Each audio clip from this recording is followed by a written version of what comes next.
देखिए, मेरी नज़र में तो कोई ये मामला ही नहीं था। हमारे पंचायत समिति सदस्य हैं, हमारे जयराम जी कुमावास से आते हैं, खिचड़ साहब, जो हमारे पंचायत समिति सदस्य भी हैं, और जिला सैनिक कल्याण अधिकारी भी 2-2 3-3 जिलों में रहे हैं, वरिष्ठ सैनिक हैं। हमारे रामनिवास ड्यूटी जो पंचायत समिति सदस्य हैं वो भी डिगाल से आते हैं। उन लोगों ने हमारे पास रिक्वेस्ट की थी कि फौजियों के लिए भी कुछ काम किया जाए, तो उस समय तत्कालीन हमारी पंचायत समिति की साधारण सभा में ये मुद्दा उठा और हमने उनको जो एक ज़मीन है उनके बगल की, वो ज़मीन उनको काम में लेने के लिए अनुमोदन किया सदन में, और उस पे सरकारी पैसे से हमने एक भवन का निर्माण करके वो दिया। और चूंकि आज से 5-7 दिन पहले ये सारे फौजी इकट्ठे होके आए थे, बीडीओ साहब भी यहीं थे, मिलके गए थे, अधिकारियों से भी ये लोग मिलके गए थे, यहीं से इन्होंने अपने कोई टेंट वेंट की भी व्यवस्था की थी, सारी चीज़ें की थी। और मेरे को ये बोले कि साहब हम 8 तारीख को इसका इनॉग्रेशन करेंगे। उसके बाद मेरे पास कोई सूचना नहीं थी, और इन लोगों ने अपने लेवल पे ही, क्योंकि पूर्व सैनिक मेरी नज़र में तो जो हमारे पंचायत समिति सदस्य हैं वो प्राथमिक रूप से मेरे सदन के साथी हैं, सदस्य हैं। जब वो अगुवाई कर रहे थे तो मुझे किसी और से बात करने की आवश्यकता भी नहीं थी। कल हम लोग बैठे थे तो वो सारे सदस्य महोदय आए कि साहब वो एक बार चल के आना है, तो हम लोग वहाँ पे गए। हमने किसी भी प्रकार का कोई भी भवन, क्योंकि वो बोले कि कोई हमारे अंदर कोई कंट्रोवर्सी की वजह से चाबी नहीं आ पाई, तो हमने भवन के अंदर भी नहीं गए, केवल बाहर उन्होंने एक पट्टिका लगाई, वहाँ पे खड़े रह के उन्होंने एक सम्मान किया। वो जगह देने के चक्कर में कि आपने जगह अलॉट की, तो उन्होंने माला साफा पहना के सम्मान किया सभी फौजी साथियों ने, और उसके बाद वापस से आके बैठ के चाय पानी पी के सब अपने अपने घर चले गए। मेरी नज़र में तो जो इतना हल्ला हो रहा है कि कोई इस तरीके की ताले टूट गए, किस तरीके की, तो मुझे ऐसा कुछ देखने में लगा भी नहीं, और वहाँ भी ऐसा कुछ नहीं लगा। कल आपका एक बयान था कि वर्तमान और पूर्व है, मतलब समय अभी आपके अनुकूल नहीं है, तो ऐसे क्या हालात हो गए कि पूर्व से? मैंने किसी व्यक्ति विशेष का नाम नहीं लिया पारिक जी। मैं आपको ये बता दूं कि पूर्व हो और चाहे वर्तमान हो, मेरी बात सुनो, कि कई बार जनप्रतिनिधियों के दिमाग में ये आ जाती है कि हम तो काम कर नहीं पा रहे, दूसरा भी काम नहीं करना चाहिए, लेकिन मेरी ऐसी आदत नहीं है।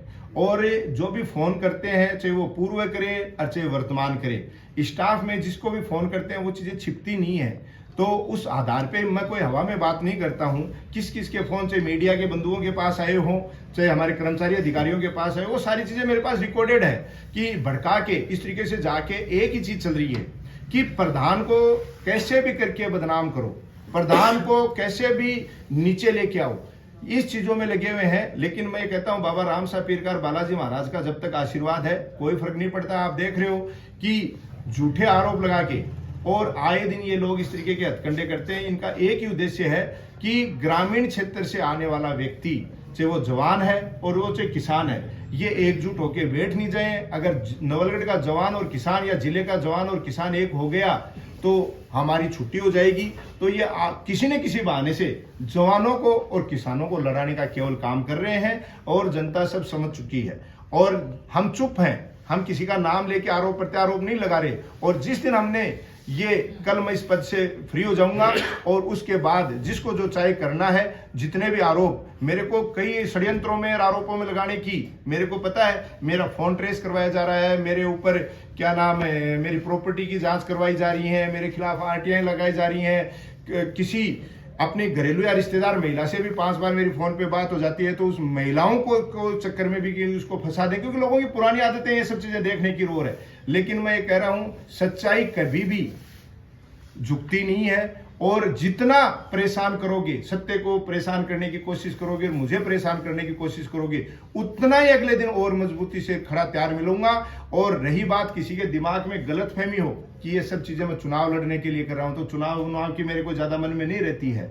मैं केवल जनता की सेवा के लिए बना हुआ हूं, मैं जनता की सेवा करूंगा। और जो लोग हमारे खिलाफ इस तरीके का षड्यंत्र कर रहे हैं, विश्वास दिलाता हूं बाबा राम साहब पीर और की इस धरती पे कि नवलगढ़ के गांव गांव ढाणी ढाणी में जाएंगे और एक एक व्यक्ति को जगाएंगे कि कौन व्यक्ति क्या कर रहा है। इस बात का ये ध्यान रखें। नवलगढ़ के विकास में कोई भी व्यक्ति साथ देगा। जिस तरीके से हमने एक पंचायत राज का परिवार बनाया, जिसमें हमारे पंच सरपंच सभी साथियों ने मिलकर काम किया, आज पूरा परिवार एक जगह बैठता है। हम ये चाहते हैं, कोई बात नहीं, जनता कभी वोट देके जिताती है, कभी जनता हरा भी देती है। जनता जनार्दन है, जनता माई बाप है। जनता का अधिकार है कि वो जो चाहे वो करेगी, लेकिन जनता द्वारा दिए गए जनादेश का अगर कोई व्यक्ति बार बार अपमान करता है वो भी ठीक नहीं है। आप अपनी आदतें सुधारो, कोई भी व्यक्ति हो, चाहिए अपना व्यवहार सुधारो, जनता दोबारा मौका दे देती है, कोई बड़ी चीजें नहीं है। लेकिन अपन कोई ठुकरेस करें या अपन कोई दादागिरी करें या जबरदस्ती ये सोचें कि जनता को झुका देंगे, तो जनता जबरदस्ती नहीं झुकती है, जनता ही दोबारा ठोडी वापिस टेक दे। जिस भवन का लोकार्पण हुआ उस भवन को साधारण सभा में भ्रष्टाचार के आरोप लगे थे, तो उसमें क्या था? देखिए, मैं आपको बताऊं, क्योंकि किसी भी पहली पंचायत समिति है राजस्थान की जिसमें नवलगढ़ पंचायत समिति के अंदर भी कोई काम हुआ, उसमें नवलगढ़ पंचायत समिति आज तक एजेंसी नहीं बनी। ये काम भी 181 के तहत टेंडर प्रक्रिया के तहत हुआ और हमारे साथी पंचायत समिति प्रताप जी पूनिया हमारे पास निवेदन लेके आए कि हम भी पंचायत समिति के पार्ट हैं, हम भी काम करना चाहते हैं, तो क्यों न ये टेंडर हमें लेने दिया जाए। तो हमने कहा भाई ये तो एक प्रक्रिया, कानूनी रूप से जो भी आया है वो लेगा, तो जो भी कोई साथी कोई आया है तो बात कर लो। तो उन्होंने आपस में कोई मैनेज करके, या जिसको भी जो दूसरा टेंडर वाला था, मेरा ये मानना है कोई सोटवारा का साथी था, उसके टेंडर था, इनको आपस में इन्होंने कोई मैनेज करके ये टेंडर ले लिया और अपने साथियों के द्वारा करवाया। उस समय फौजी भाइयों को मैंने एक बात कही थी कि ये हम आपको समर्पित कर रहे हैं, ठेका किसी के पास भी हो, जिम्मेदारी आपकी है, काम खड़ा रह के आपको कराना है। लेकिन उस समय कोई भी व्यक्ति नहीं आया, कोई भी व्यक्ति नहीं आके संभाला। तो अब ये जो बार बार बात कर रहे हैं कि छत का ढलान, हम बार बार इनको बुलाया, कोई भी नहीं आया।